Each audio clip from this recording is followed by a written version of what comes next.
Hello, I'm Hattie. This is Hattie's Real Preggy Vlogs, number 13. We've got this far. I'm now 30 weeks, and I thought it was about time I brought the baby father, the partner, the husband, the one who got me up duff, bun in the oven, old Alex Holland.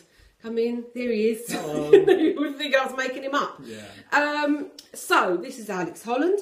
One of the reasons I wanted to do this was because we've had a few sort of, we laugh about it, fun experiences with, I don't know, stereotyping, sexism, if that's a bit harsher word, with being an expectant father. And I think, people are taking less traditional roles, and that's good, but we need to sort of address it in some way, in a fun way, don't worry. Yeah, I think it's just interesting that there seems to be an assumption that if you're about to be a dad, you probably don't want to be around for the first 6 months. The less you have to do, the better, sort of thing. Which I think is interesting, because I don't feel like I'm being particularly good at Alex is not some new agey hippie dad who's reading loads of books. Like him to read more.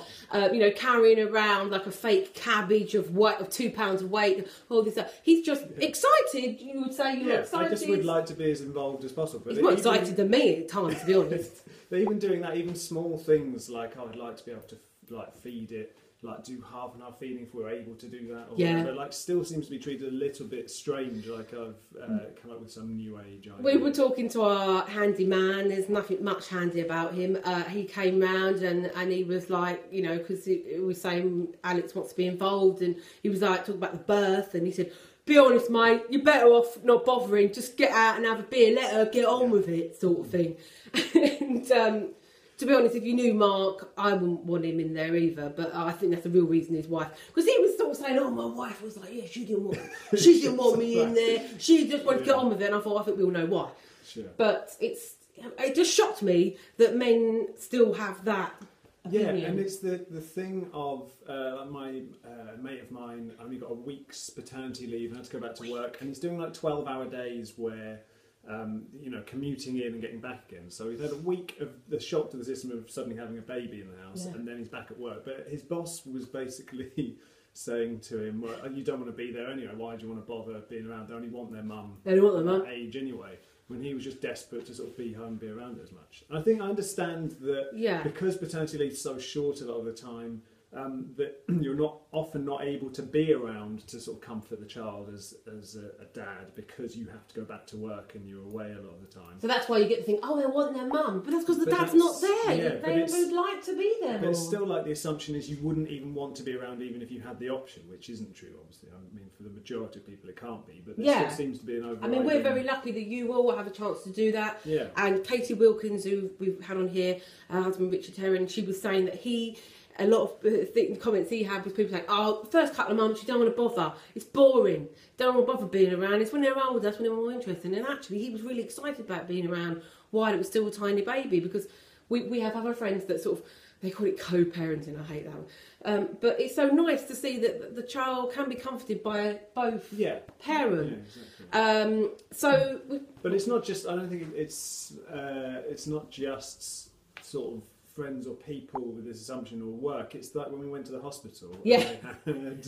And tips. There's so many tips for mums, like on these video screens they have up, and you end up watching them, and it's all money saving tips, or it'll be making food for the baby, all these sort of tips, and it's all mum orientated. The video has the mum, and then suddenly it came up, dad tips for dad, and we looked at us. I was really excited. I thought, oh, brilliant, and it just said. It was just plan out the route to the hospital. And I was like, okay, then I thought I was going to have some wordy advice about, make sure you help. No, that was it. Just straight back to, mums, why don't you get a blender for your food, whatever.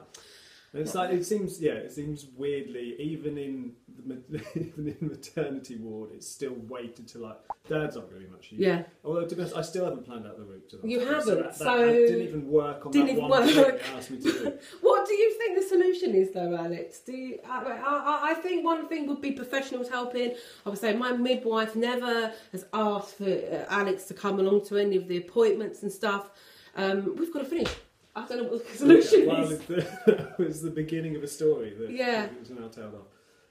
I don't know. It's just interesting. I think Yeah, it just seems to be, maybe it's just because of the work thing, but there is just that feeling that if you're a dad, you're going to be not really there. Your job is to be out doing stuff and leaving. So just more men's got to say, no, actually, I do want to be there, blah, blah, blah. Well, I mean, isn't the idea that if more men ask for time off, I think you were saying this a minute ago, but ask for time off more often, then the sort of things like paternity leave might start to get longer, but at the moment it's really cool anyway. So I'll ask your, but let us know if you've had any funny or weird or rude or stereotype questions. Is that what I wanted to ask? Yeah, I think so. Let us know. Comments below or on Facebook or whatever. Please subscribe to my vlogs. I still keep going. All right, thanks very much. Bye.